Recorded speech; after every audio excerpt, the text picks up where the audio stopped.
Welcome back to Shakedown Shan. I hope you all had a great week, a good February.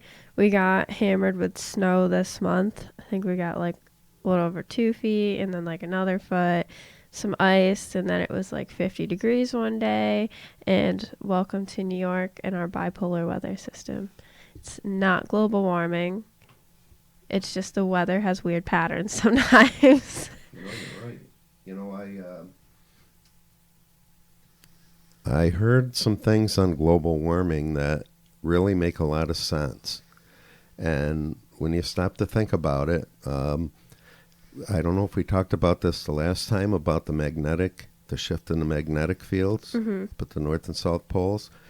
But there was a fellow who wrote a book based on the book that Al Gore wrote on the environment, and the 3 scientists wrote this book, and they get a lot of information now from the satellites in outer space that over the last 40 years, forest fires in California have been cut by half. But there's double amount of trees that have grown in that time, and there's 84 million dead trees in the woods that make for kindling. And the reason why the more houses are being burned is because people are putting housing developments right in the forest. Yeah, right in the woods. They're cutting out, but there's still all woods around them. And the global ice caps, how they say they're melting, the North Pole. Well, in the last 40 years, the ice has doubled, and the polar bear population has doubled. And if all the ice caps melted in the North Pole, how they used to say, the East Coast will be flooded, and there will be no rise in the water in the ocean, because that's all water ice, and it'll just be displacement. Well, I mean, the ice is already in the water, really. That's right. So, it's the same as if you have ice cubes. Exactly. In your glass of water, when your ice cubes melt, your water doesn't rise because it's already displaced. That's that right. water when you put them in. And the South Pole, that ice is land ice, so you would have a problem, but it's so cold down there, it'll take 1 million years for it to cool down. But so it's really not as cut and dried as they want to make it seem. Now, I know this is going to upset you too, but there is a worldwide shortage of barley. And as everybody knows, what barley is a big ingredient of. And the 2 reasons why there's a shortage of barley is because... What's that? Oh, beer. Barley, beer. Pizza. Well, if you want a barley pizza, you could probably get it.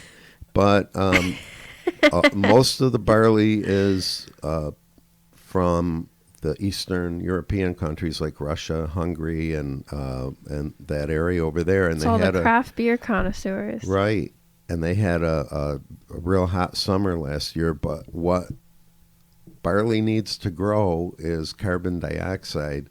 So with all the environmentalists cleaning up the atmosphere, it's not getting enough carbon dioxide to grow. So we might have a beer shortage, or beer prices may go way up, they were saying. That's why they're $9 a pint. That's right. And it may go up more because it's, I think your craft beer's okay, because I think they make those out of some different things too. It depends what it is, right, yeah. It depends what it is. So you may be okay. You may have to find a new one, but... I heard that the other day. I was floored, because funny. I was looking for barley. My wife wanted to make beef barley soup. You can't even find it on the shelves. That's crazy. So, anyway, that's my thing for the environment. Yeah, I think global warming, we do obviously, there are human factors because, the earth wasn't made really for humans, and we have put a footprint into it. But, how big really is that footprint? I don't think it's enough to change the weather patterns like they suggest it is. I just think that we haven't been around long enough to experience the Earth's change in weather patterns. Right. And so weather patterns are going to change, and we're not going to know why because we haven't been here long enough to experience that. Right. just like we watch other planets' weather patterns, we see storms on planets and stuff like that. Like, I don't think it's all because of us. Sure. I don't think we Oh, have no. that big of an impact to I don't do think that we kind have that big stuff. of a capability. I mean, and they have cleaned up a lot of it. I mean, but with this Ortez or Orquez or OEC or OCD lady there, she's worried about cow farts. Yeah. Well, we said I'll tell that. you, back in prehistoric times, she thinks one cow farts that much. You should see what a dinosaur used to do. I mean, you couldn't go in that area for 5 days. There's so much methane gas. But, I mean, this stuff doesn't really Add up. Yeah. I mean, it's, I don't know. And I think our biggest impact is like on wildlife and ocean life, like the garbage and pollution and like quality of air that we breathe. So I think our biggest impact is just on ourselves, really. And I think a lot of the stuff we make, like chemicals that we used to use for weed killing, and now they've kind of cleaned that up because there was so much bad garbage, and that has to affect the soil and that. But now Australia, a couple of years ago, had outlawed suntan lotion because when you go in the water, it washes off, and it was affecting the coral. It was killing off the coral.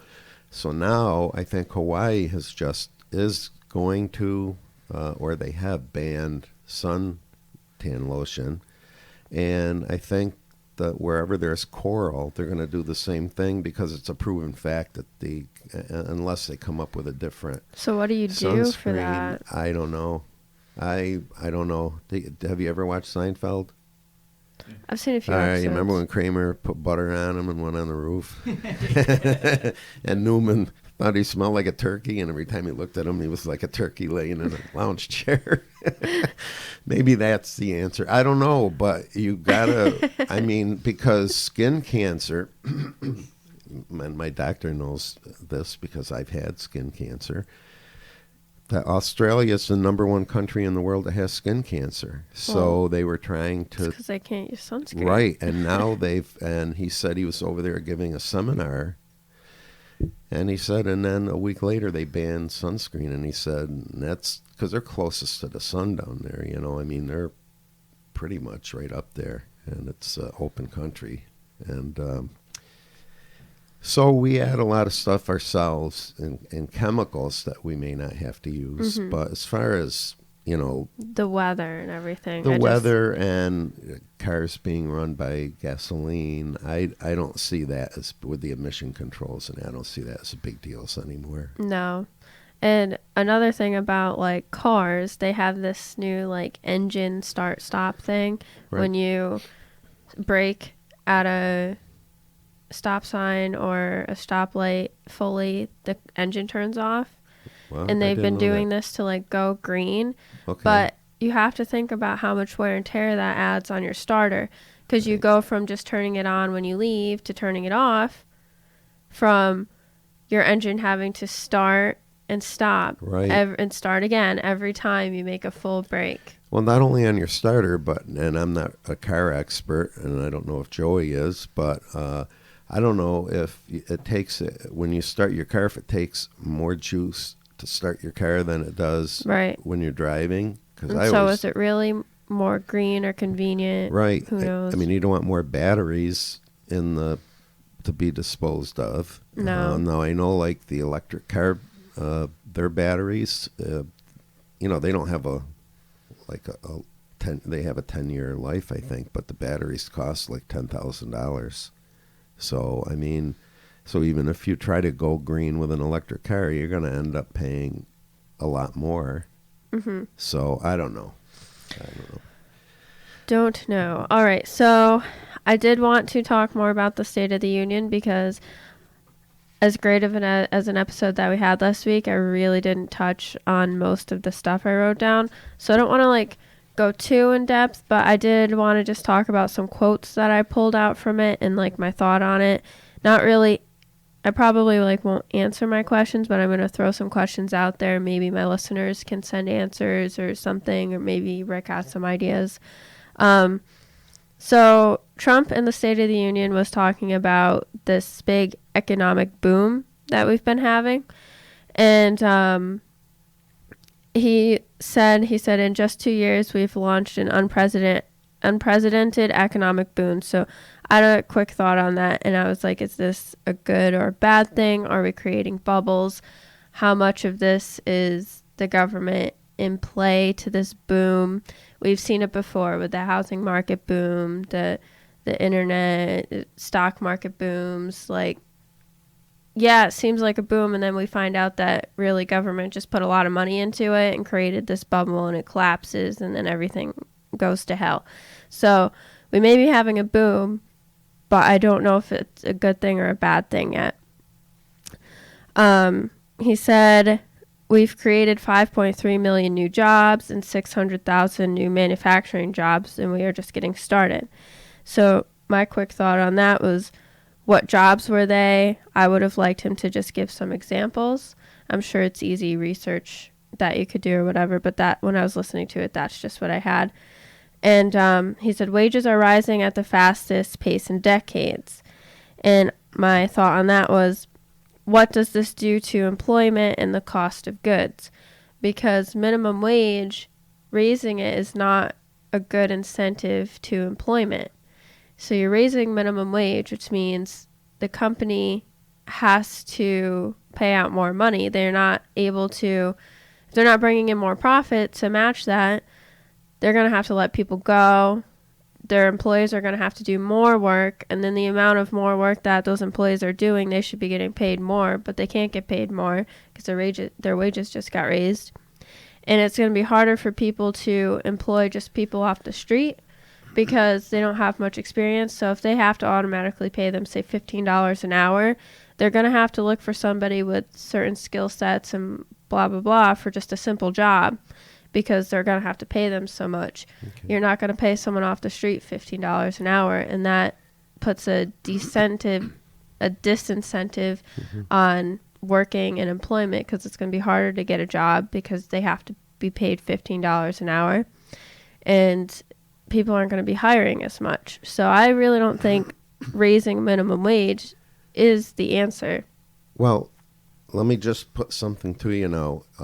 Do you see by not raising the minimum wage, you're making a larger area of those that can sustain themselves with a job and pay for an apartment and maybe a car payment to, you really can't say middle class anymore, because what used to be the middle class is struggling.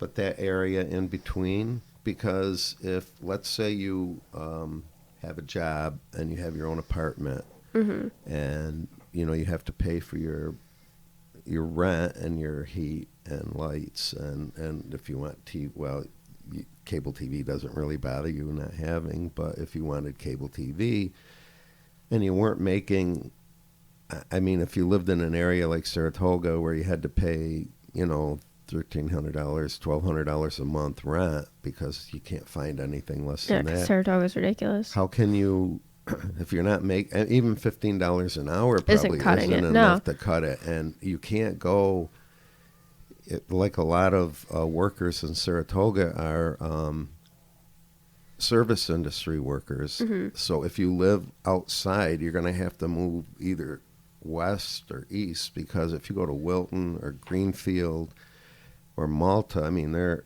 Boston Spa, their rents are getting high too because of the benefit of Saratoga being around Saratoga. So that means you'd have to drive into work, so you're wasting more gas. And mm-hmm. So is that lack of minimum wage a deterrent for people to get jobs? Is it better for them to go on welfare because they're not making money and they figure, why should I work, because I'm not going to make it anyway? Mm-hmm. But the only thing with raising minimum wages is that also just raises the price of goods. And so I understand. It backfires, really. people are going to spend out more money, and they're going to be cutting jobs, and so people are losing jobs, and now they don't have money. I think there shouldn't be like a minimum wage. It should be an agreement between an employer and an employee based on their skills and their knowledge and everything, and they come to an agreement of what their wage is.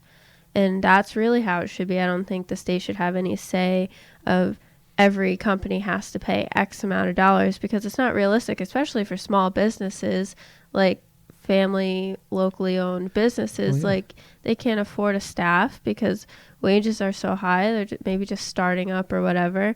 And that really hurts them. Well, yeah, I mean, I own two small businesses, and I know what that would have had on me. I mean, yeah, and I mean, you're gonna find people that will take a low wage job. That's gonna be your person off the street that just needs a job to get on their feet. Might be a level entry job. Yeah, and then they can. And so, I mean, you're gonna find people that'll do work for a little bit less money, and if you don't think you're worth that amount of money that the employer can pay, you find a different job. And so I really think it should just be this communication between the employer and employee, and that's going to give the most benefit to everybody and give the most fair cost of goods and everything like that. Right. But this $15 minimum wage idea is crazy, because why should somebody right out of college get a job for $15 an hour, but someone at McDonald's with no experience in anything, not saying it's a bad job, because some people love it, but they also have to get $15 an hour? Well, maybe there should be more flexibility with a business owner to say, all right, I'm going to hire you at let's say the minimum wage is $12. And if you are a really good employee, after 3 months, call you in and say, all right, I'm going to give you $1.50 increase. And I mean, because a good employee can make an employer money. A bad employee can cost an employer money. So if you're doing good in a job, then he can give you, each employee doesn't have to make the same amount of money.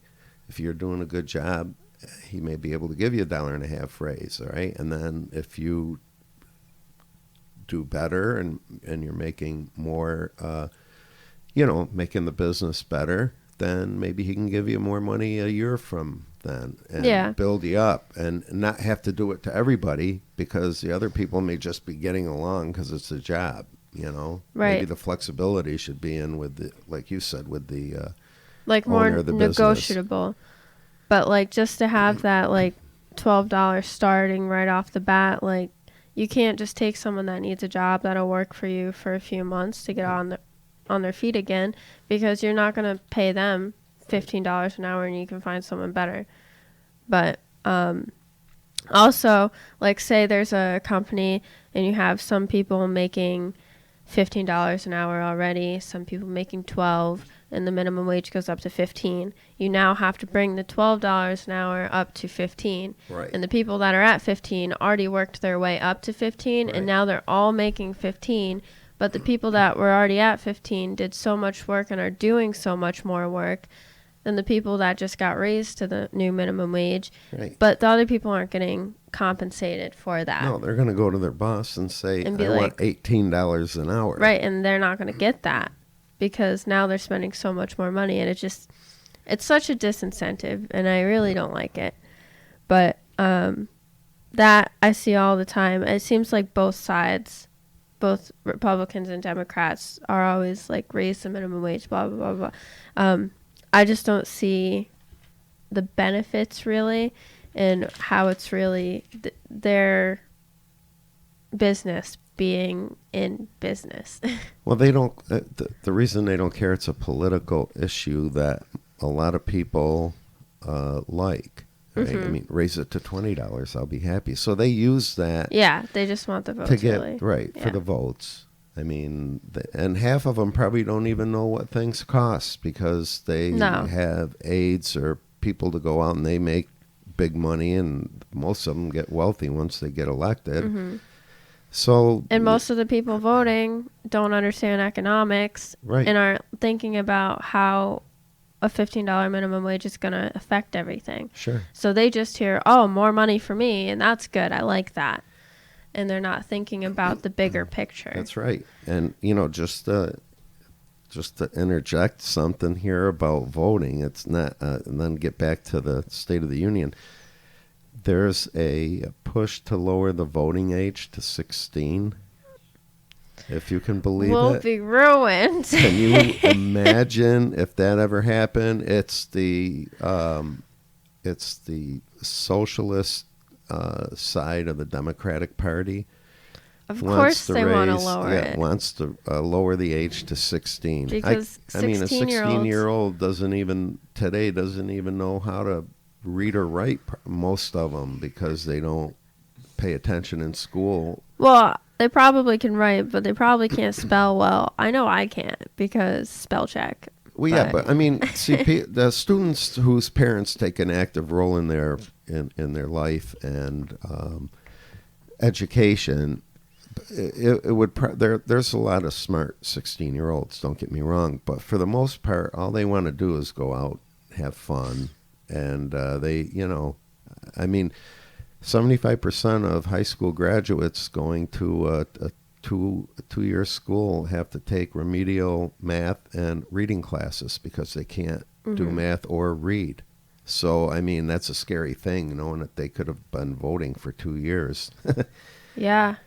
If we have 16-year-olds vote, it's going to be really bad because they're still in public school, most of them, and they're still getting pushed socialist ideas in their heads because that's just how the schools are run, basically. Right. And what issues do they know? I mean, not really, only what they're being told about as current events in their history class. Scary when I heard that. Yeah. Something I did like out of the State of the Union, Trump said nearly 5 million Americans have been lifted off of food stamps. Mm-hmm. That's really, really good. Yep. I also noted about how much of that is because of stricter regulations. I don't know if I didn't look into it, but I don't know if maybe they've added more, what are they called? Well, regulations. Regulations, yeah. I was thinking of a different word, but I don't know if they added stuff to that and got stricter on it or whatever, but that's awesome. A little side note that I thought was funny when he said we are considered the hottest economy anywhere in the world, not even close. I wrote down Peep Sanders not buying it. If you saw Bernie Sanders is over, like... Yeah, I know. Let's see what else here. Oh, he says unemployment lowest in half a century. African American, Asian American, Hispanic American lowest ever. Unemployment for disabled all-time low. I said, I wonder how much of this is due to, again, new regulations on discrimination and everything like that. I don't think so. Well, I don't know. Like, I don't really know. Well, I'll tell you why. Because I don't own a business. Created, I mean, what was it? 1 million new jobs. So, and not everyone wants to do a job, all right? But there are people that need jobs that will take them to earn money. Mm-hmm.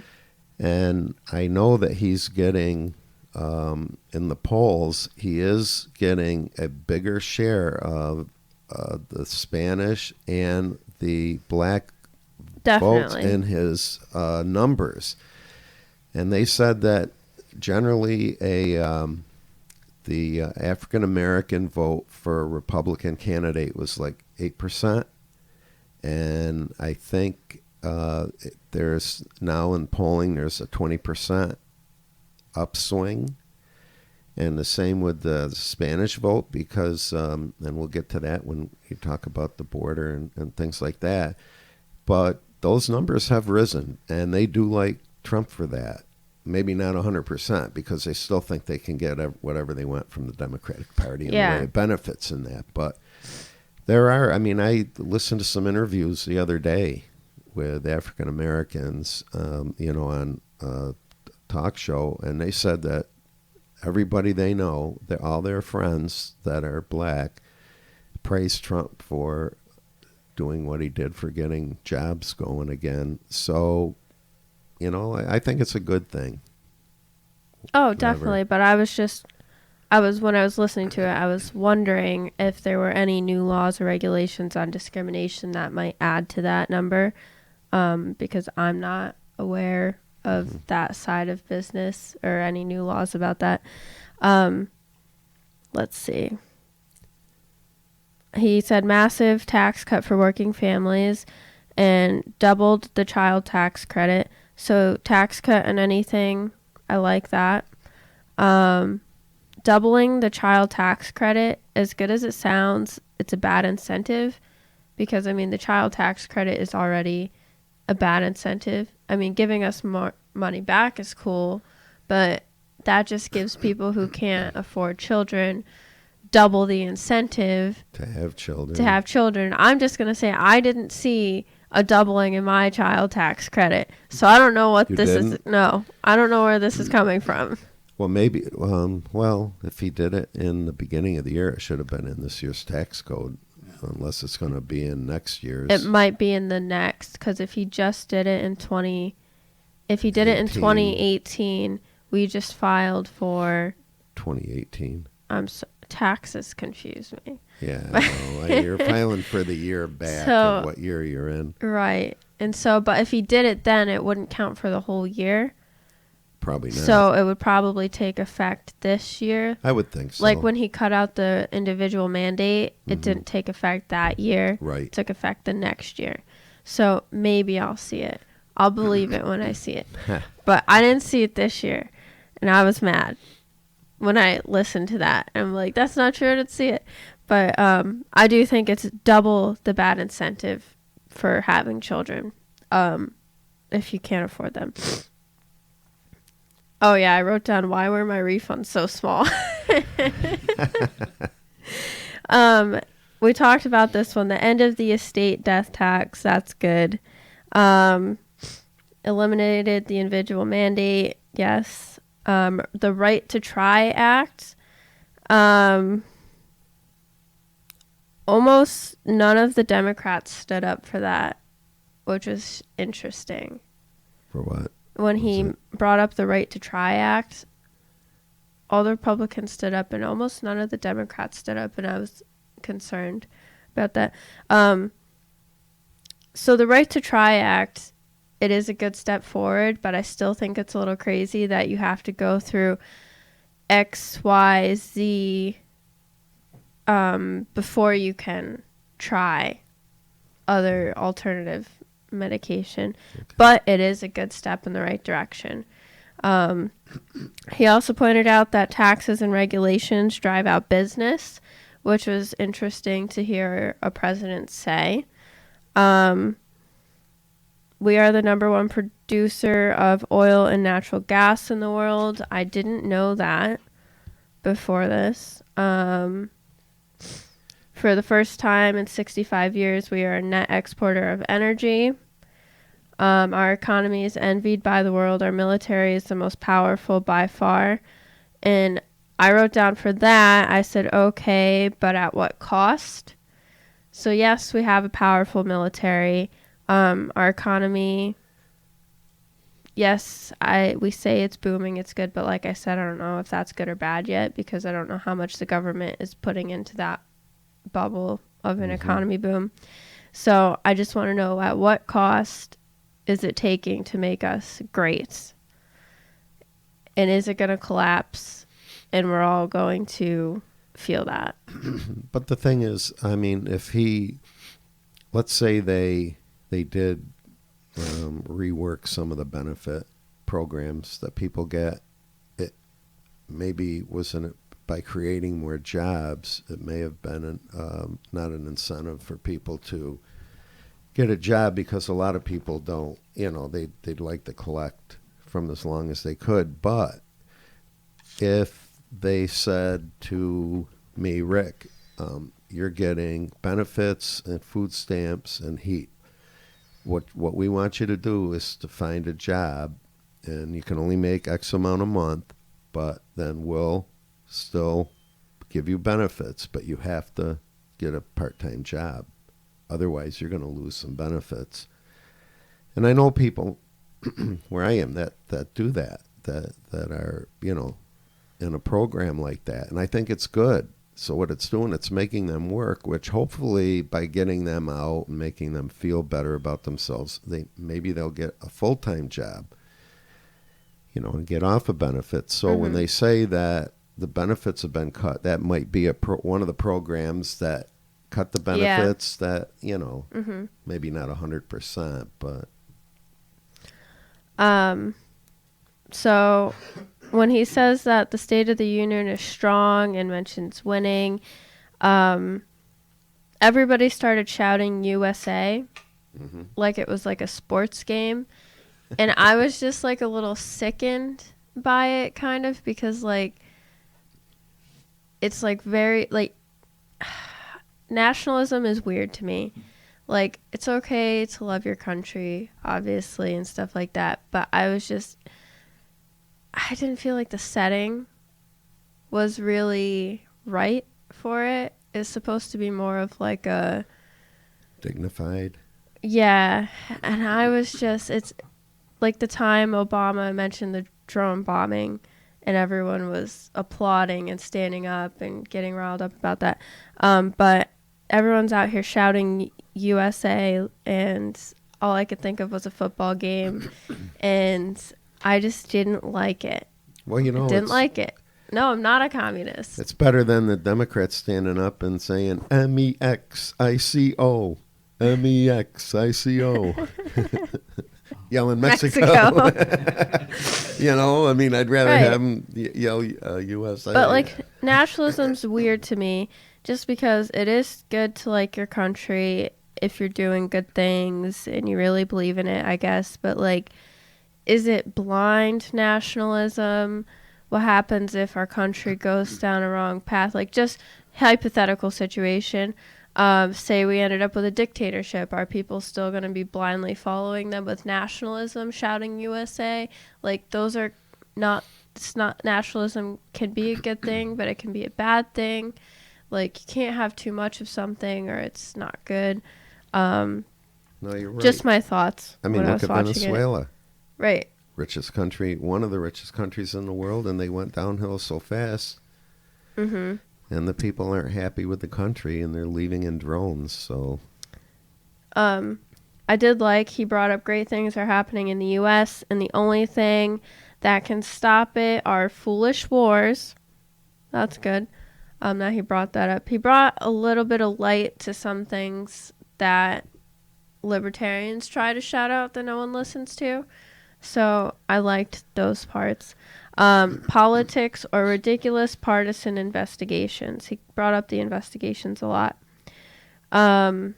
He said no peace or legislation with war and investigation. This is the era of cooperation. He touts the opioid crisis action, farm bills, VA reform, criminal justice reform. I think we talked about that last time. The criminal justice. Yeah, we did. Yeah. Let's see here. He finally brought up immigration. We talked about immigration. He did start talking about the sexual assault stuff, and that was to play to the Women's Working Party, I guess. Oh no, this was about the immigration stuff, sorry. That was still on that. Let's see. I will never abolish ICE. One thing I didn't like was we kept calling immigrants illegal aliens. I just don't like calling them illegal aliens because they're still humans. We just call them but undocumented immigrants. Yeah, that sounds too good though. You gotta. But like, I mean, they are still people. I don't like dehumanizing them because then the way we may treat them, they are still human. But I think maybe you have to look up the definition of alien too. I know it's like a foreigner, right? But I know what you're saying though. It just dehumanizes them a little bit, and I just didn't like it. I just don't like it. what else did I have here? Oh, here's where he started playing to the Women's Working Party, the people on white.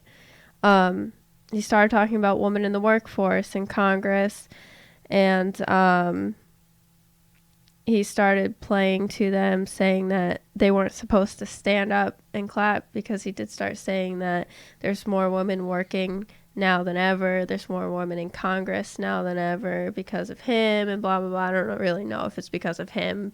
It's just the way society's going.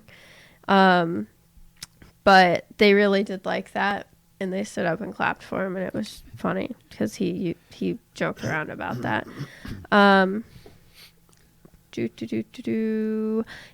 did announce that we are launching the first ever government-wide initiative ever focusing on economic power for women in developing countries. But why?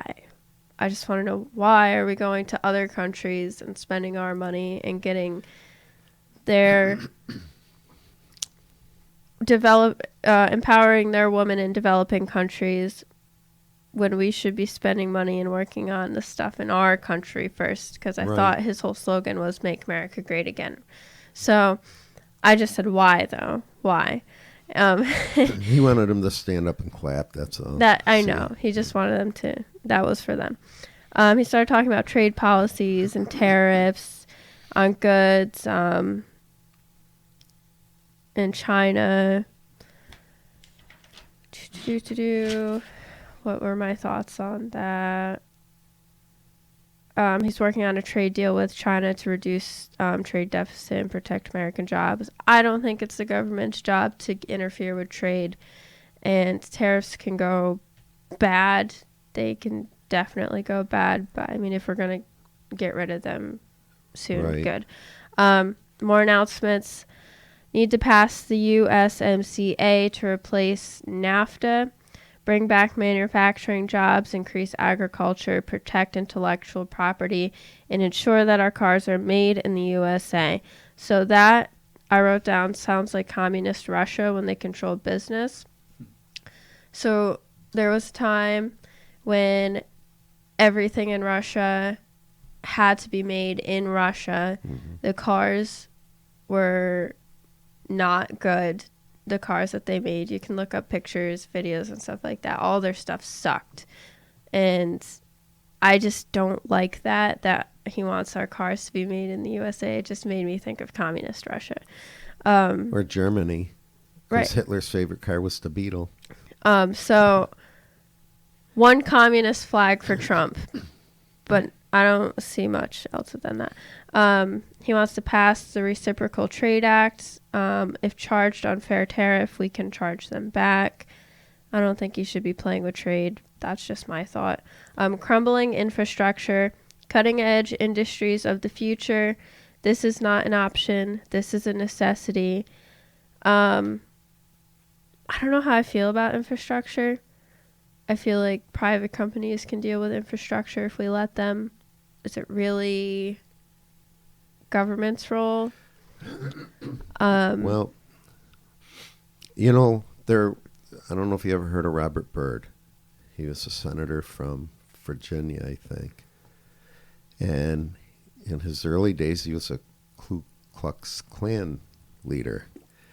And anyway, he was elected senator, and he was senator for like 30, 35 years. Well, you know how they get pork in the budget, okay, well, they built a highway, brand new highway, and I think it's about 100 and some miles long, and do you know it's never been used? So if you give a state money for infrastructure, and they call it the bridge to nowhere, because it goes absolutely nowhere. So how much did that cost? So if you're allowing that to be infrastructure, I mean, that's pretty sad, because that money, I'm sure, could have gone to public transportation, or even help cities do their infrastructure.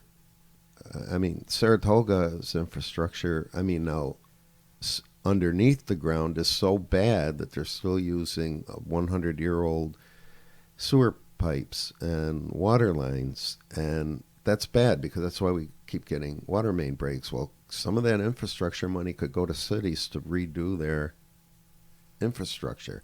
And around here, Troy, they always have these water main breaks and they don't have the money to fix, they don't get enough taxes because they don't have enough businesses in the city like we're fortunate to have. So I think that has to be reworked into a better way. Make sure if you get money. Now, see, my brother works in Boston for the state.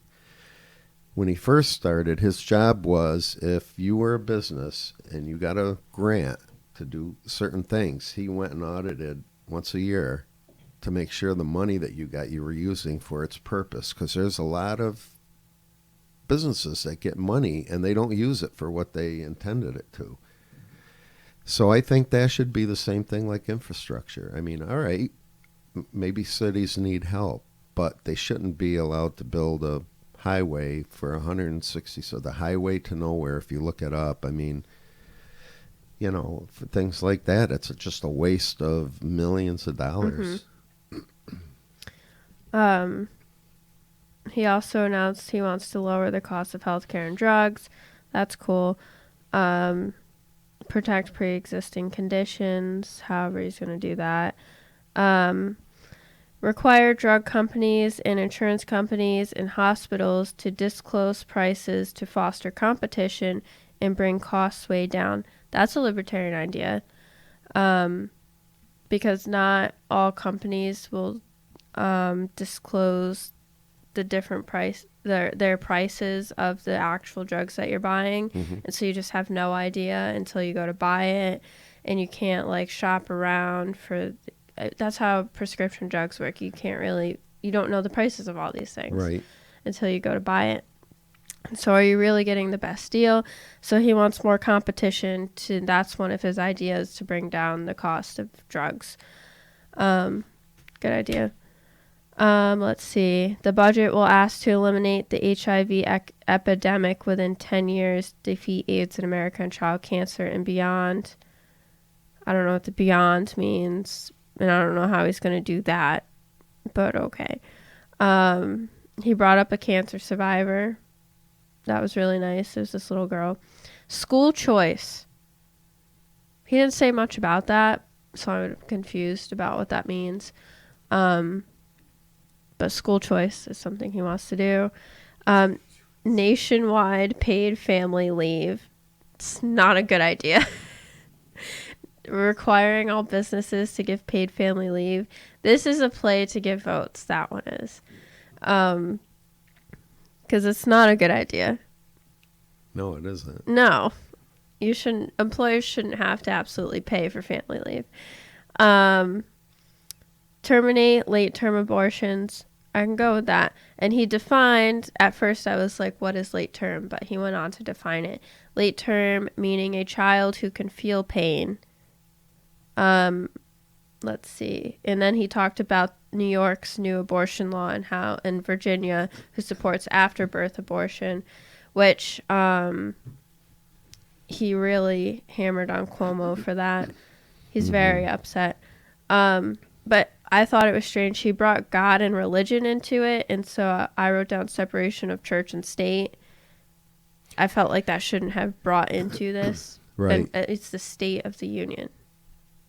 But you know what? How do you... Because I've been thinking on the separation of church and state, if you just mention religion. I think the Constitution says that you cannot establish a state religion. So if you talk about religion, are you actually going against that? Or are you just bringing up a religious fact? Because I know for a long time that a Catholic could never get elected president because they said that the Pope would be running the country. And that was until John Kennedy, got elected. And there were pretty good candidates early on that were Catholic that never had a chance. But so, I'm kind of fuzzy about that. separation of church and state. I think if you just talk about it and give your view on something, I don't think you're really creating a religious state. You know, I mean, I don't know. Yeah. I'm not really sure, but that's what came into my mind. I was just like, really supposed to be talking about religion right now? Because don't forget, But every meeting of Congress or the Senate, they have an official chaplain who could be any religion. I mean, like a rabbi or a minister or priest, and they open with a prayer. and I think that's weird too. Well, I know, but I see nothing wrong with that because they're not. They don't have like one denomination all the time. You know, I mean, they have different denominations, and they're not setting up. It's like when I went to school, I used to say a prayer before class and pledge allegiance to the flag, and then they eliminated both of those. So I don't know, just different. He also wants a missile defense system, which we really need to put money into a missile defense system.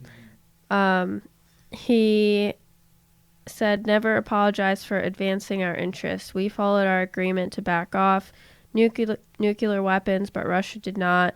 So we are backing out of the treaty, the INF treaty. We have no choice. Perhaps we can make another agreement, adding China and other places. So for the people that thinks that he's a puppet of the Russians, I mean, this is a clear reason why he's not. But anyway, do we really need to put more money into this? We will spend and innovate all others we will outspend and innovate all others by far. Outspending's not a good thing to do. He's talking about Korea. Our hostages have come home. Nuclear testing is stopped and no launches in 15 months. If I had not been president, we would be in a major war with Korea, which might be true. Yeah, it might be.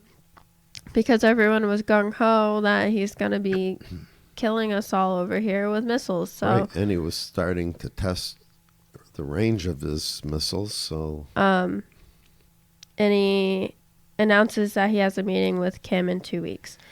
I think he leaves today, doesn't he? This is 2 weeks from the State of the Union. I think he leaves today to go to. I think they're meeting in Vietnam. They are. So I think he leaves today. I think the meeting is on Wednesday. He announced the recognition of Venezuela's new president. I think we touched on that. He brought up how recently our country has been bringing up the call to adopt socialism, and there were a bunch of boos in the crowd, and he looked directly at our AOC. Yeah. He goes, America was founded on liberty and independence, not on coercion and control. We were born free and will stay free. And then again, you get the USA chants. America will never be a socialist country. Again, USA chants. He started talking about the Middle East. And I think we talked about that last time because we were talking about the Middle East, but he did say we killed a leader that attacked us, and everyone started clapping and cheering. So I'm just confused why we celebrate murder, even though it was somebody that attacked us. Do we have to celebrate it like that? Because I mean, we did then go around and kill someone too. He brought up the anti-Semitic shooting in Pittsburgh, and he wants to bring up sanctions against genocide. Or whatever he said. We must confront anti-Semitism everywhere. So I don't know. I don't understand why people are saying he's basically Hitler. Yeah, really. So confused. I mean, I think we have a Hitler, the senator from Minnesota there, the Muslim, the lady that said the only reason why we take care of Israel is because they pay us money to. Oh, and then all this. Oh, I'm sorry. No, I mean, there's an anti-Semitism right in our own Congress. And so then he brought up the anti-Semitic stuff and then brought up all those people from the Holocaust. And I got very teary there. But Yeah. that was about all I had on Well, one other that. thing that you had said before is that the people that he had there and that he brought, he brought. You said this, that he had brought the right people there because He brought all the right people. all great examples, and he used them in his speeches. That it was good. I mean, the different subjects that he did, especially the Holocaust. People that he had. So I don't know. I love a lot of what Trump does. I don't like to listen to him speak though. I don't know why. He is, and his tweets. I mean, you can call him comical, but he's kind of comical. But I mean. Just I like to read what he says, not to listen to him. Yeah. So Bernie Sanders is running for president, and we're all doomed because he's not facing Hillary. Because I hope he's not facing her. I haven't heard anything about her running. But it would be stupid of her to run again after being humiliated like that. Yeah, I don't think she'd have a shot. And there's already 57 of declared candidates, so. Right. So Bernie Sanders is running, and I think he has a strong chance of winning. You do? I think he has a very strong chance of winning. I mean, the push for socialism or democratic socialism in our country is so strong right now, and the people that hate Trump, I mean, Trump has, if he runs again, has a good chance of winning too.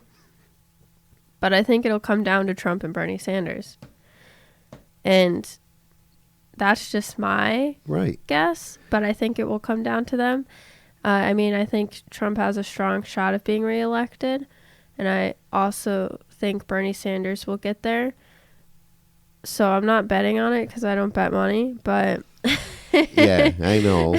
But this is my prediction. It's going to be Trump and Bernie Sanders to battle it out.